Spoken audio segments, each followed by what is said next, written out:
8 months ago, I traveled across the country from Cambridge, Ontario to Slave Lake, Alberta, and for the following 6 months, I was working and living in Lesser Slave Lake Provincial Park. During this time, I filmed as many species of bird as I possibly could. This is the story of the incredible birds I was able to find and the place which I called home for 6 months. When I first arrived at the park in early May, the trees were just beginning to leaf out and migratory songbirds filled the air with song, heralding the return of spring to Canada's Boreal forest. By far the most abundant species was the American robin, an absolutely iconic species of bird which for me has always been synonymous with the return of spring. Even when I was in first grade, I remember there being a very heated competition amongst myself and my fellow classmates for who could see the first robin of the year, an event which was encouraged by my teacher who was very eagerly awaiting the end of winter and the return of spring. Alongside the returning American robins were countless yellow-rumped warblers, and while this beautiful species busied itself by foraging for insects high up in the canopy, white-throated sparrows loudly rummaged through the leaf litter below.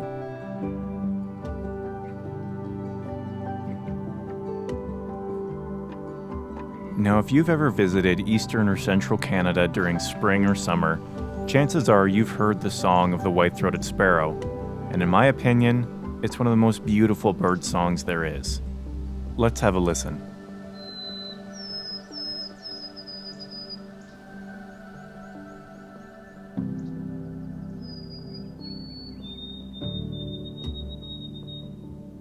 While birds such as the white-throated sparrow have a very melodious song, the black and white warbler has a song which sounds quite similar to a squeaky wheel.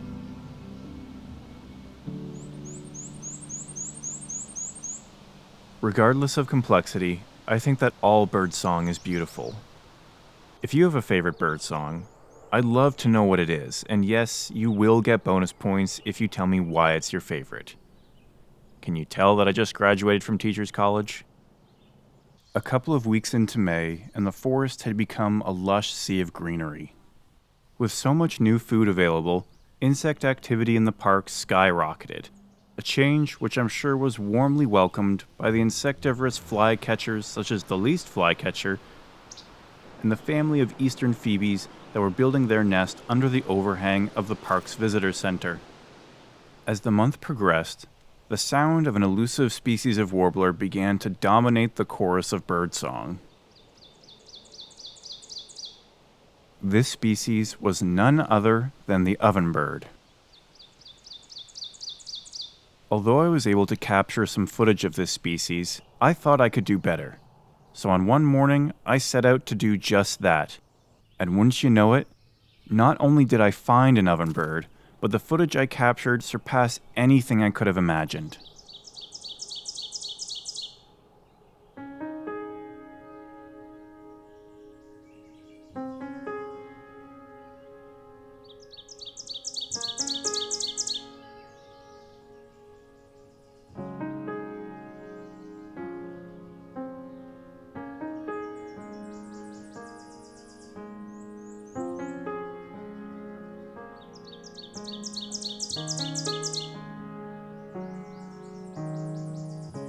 As it turns out, my luck had yet to run out that morning, because on my way back home, I managed to finally get some shots of a bird which is notorious for being difficult to get a look at. That bird was none other than the red-eyed vireo.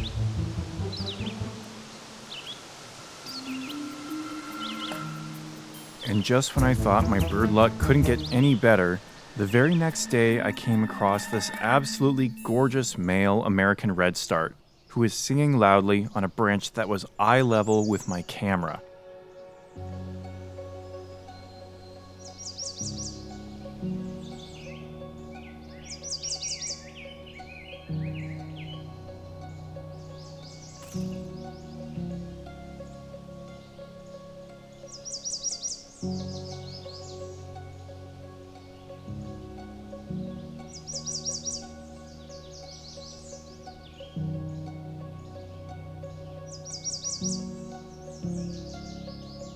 After spending a month filming the birds of the Boreal forest, I was curious to explore some other habitats to see what other kinds of birds I could find. So one weekend, I took a trip out to a local marsh to try and film some wetland species. When I first got to the marsh, it was clear that having nothing to film was a problem I wouldn't be having, as this place was teeming with birds. With so many options, I almost didn't know where to point my camera at first. But thankfully, one species in particular immediately caught my attention. In North America, there are very few birds which can truly be considered purple, and the purple martin is certainly one of them. On the day that I visited the marsh, the air was filled with the chatter of this beautiful species of swallow, and frankly, I found it quite difficult to pull my attention away from them to look for other species.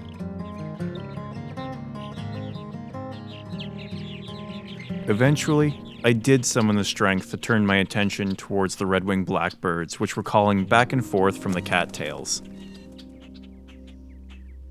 For me, the call of the red-winged blackbird is incredibly nostalgic, which I think is because their calls have served as the soundtrack to the countless good memories I've made while visiting the various ponds, marshes, and lakes of Ontario while growing up.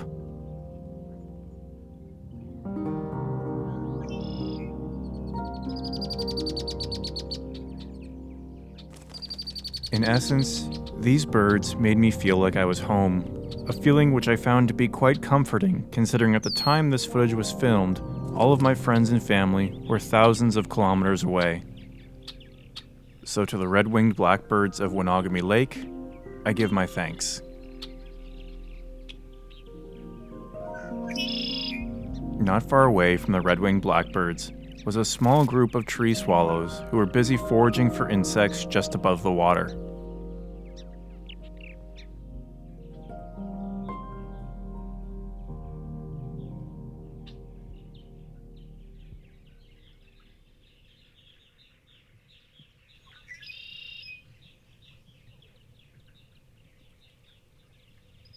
Foraging below the surface of the water was a number of blue-winged teal and American coots.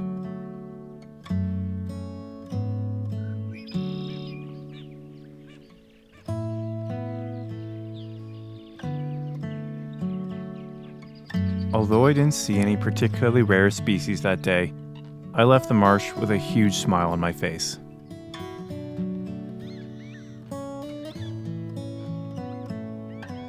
One week later, I decided to take a weekend camping trip to a small town in eastern British Columbia called Tumbler Ridge. And believe it or not, the goal of this trip was not to look for birds. Now, I don't want to say too much about this trip because I'm planning on making a full video about it in the new year. So for now, all I'll say is that the purpose of this trip was to search for some very, very old footprints. Around mid-July, the breeding season came to an end and bird activity began to slow. This was a less than ideal situation for yours truly because there was one bird that I was still hoping to film before it migrated back to South America for the winter. The bird I hoped to film was a species of warbler that has been considered threatened in Canada since 2010. According to my coworkers, the species was quite common in the area, and in theory, I should have no trouble finding one. Thankfully for me, a couple of days later, I got a glimpse of my target species along a trail that was only 15 minutes away from my home. After a shockingly small amount of searching, I saw a small yellow bird foraging in the undergrowth. Much to my delight, this tiny flash of yellow was just the bird that I was looking for, the Canada warbler.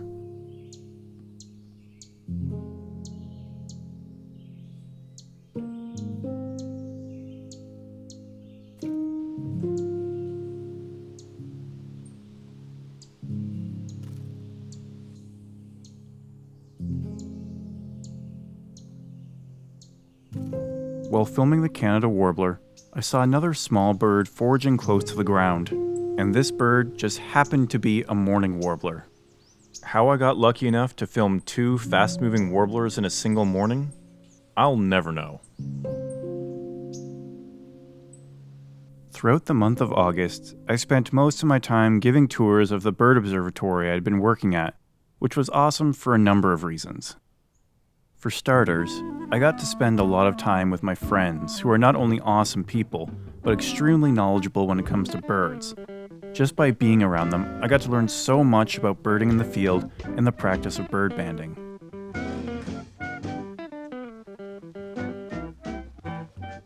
Secondly, getting to witness bird banding up close is so freaking cool. The sheer amount of precision and skill that go into this scientific practice is truly something to behold. Not to mention that seeing birds up close is always a good time. On one very exciting occasion, I even got to see my friend release a male sharp-shinned hawk. Are you ready? I'm gonna release him. Yep. 3, 2, 1.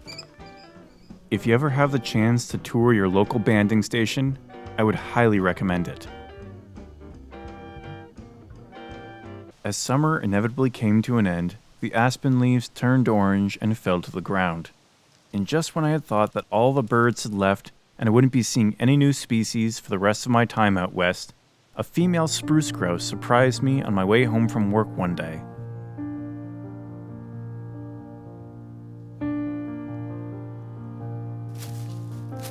Although the spruce grouse isn't the most colorful species of bird, you can't deny that the intricate pattern of this bird's feathers are absolutely gorgeous.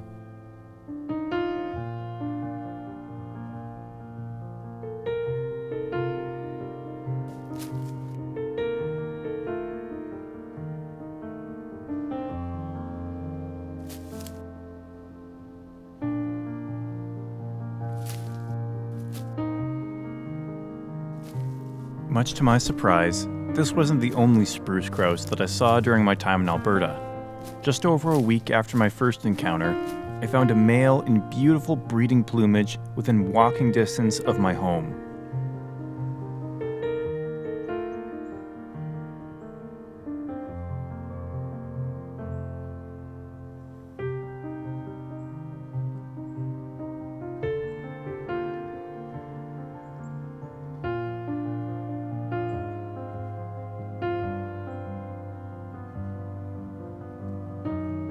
As October rolled around, the temperature continued to drop, which caused the forest to transform into a beautiful sea of orange and yellow, which made for some excellent hiking, and some not so excellent birding. Oh, I saw it move. Yeah. Boo. Come back.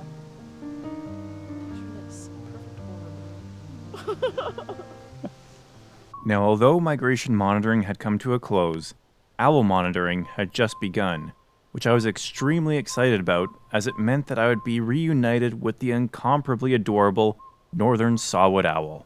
Evil foot. Evil foot.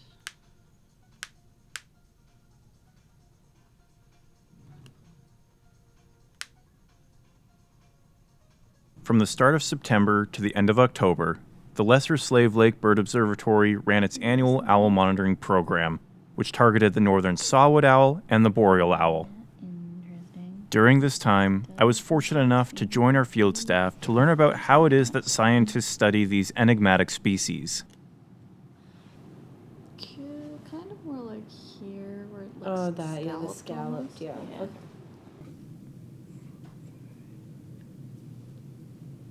But as October came to an end, so did my time in Slave Lake. So on November 2nd, I said goodbye to my little home in the woods and began the long drive back to Cambridge, Ontario. But before I get to the highlights of the trip, there's something else that I want to talk about. Now, if you've watched the past couple of my videos, you'll know that there is a nightly tradition of movie night here in Lesser Slave Lake Provincial Park. So now I'd like to talk about the greatest and worst movies I watched this summer. Easily the worst movie I watched was Morbius. If I had to describe this movie in 3 words, I would say it was dumb, stupid, and awful. The saddest movie I watched was EO. If you thought Marley and Me was bad, get ready for new levels of emotional damage. The gnarliest martial arts movie I watched was Ong Bak Muay Thai Warrior. If this movie doesn't make you want to start utilizing your knees in combat, I don't know what will. The most heartwarming movie I watched was Our Little Sister. Now, I don't usually cry while watching movies, but this one got me within the first 20 minutes, and frankly, that scares me. The greatest documentary I watched was Geographies of Solitude.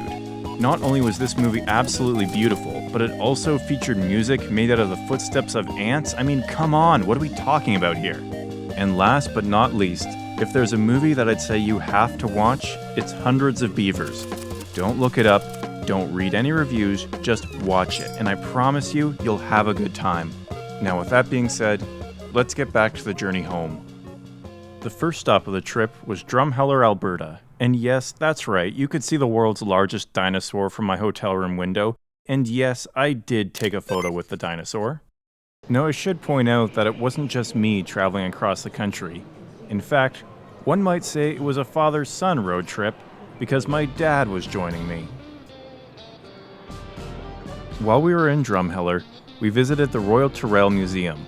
For those who have never heard of the Tyrrell, it is widely considered to be one of the world's best dinosaur museums, and in my opinion, it certainly lives up to the hype.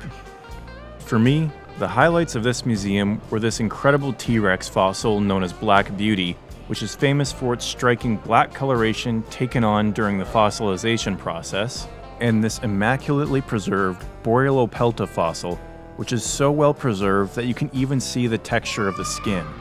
I would have paid admission just to look at this fossil. Regardless of whether or not you're interested in dinosaurs, I would highly recommend this museum.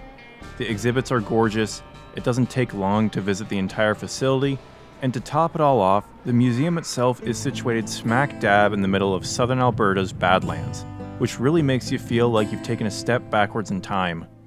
I feel like there are a lot of people who will tell you that Banff National Park and cities like Vancouver and Toronto are the places you have to check out if you ever visit Canada. But as someone who's visited almost every province, I'd have to disagree and say that the Badlands are one of the coolest places I've ever visited in this country. There's just something special about them. And not to mention, it doesn't cost you an arm and a leg to visit them. Our next hotel stay was at the Bear's Den Lodge in Shaunavon, Saskatchewan. And as far as hotels go, it was pretty nice. My favorite part about this place was these signs that they had on the room walls, which said things like, "Have a good day," or "Have a wonderful dream." Or my personal favorite, "Pay off your credit cards every month." Honestly, I think I like this one so much, I may just make it the new motto of the channel. The next day, my dad and I headed to Grasslands National Park, where we hoped to find an iconic species of mammal. And thankfully, it didn't take us long to find signs of this animal, or the actual animal. That's right, we were looking for plains bison, one of the last remaining megafauna of North America's Great Plains.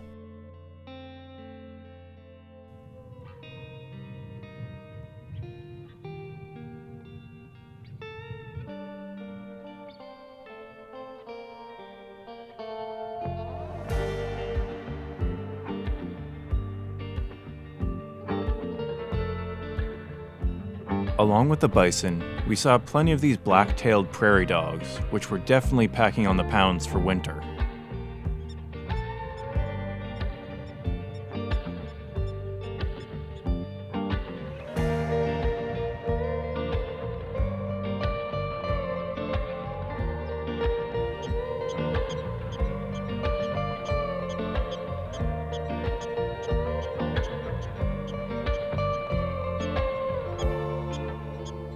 After our morning in Grasslands, I didn't really film a lot for the rest of the trip, and reason being that I just wanted to spend some time with my dad without constantly having to film stuff.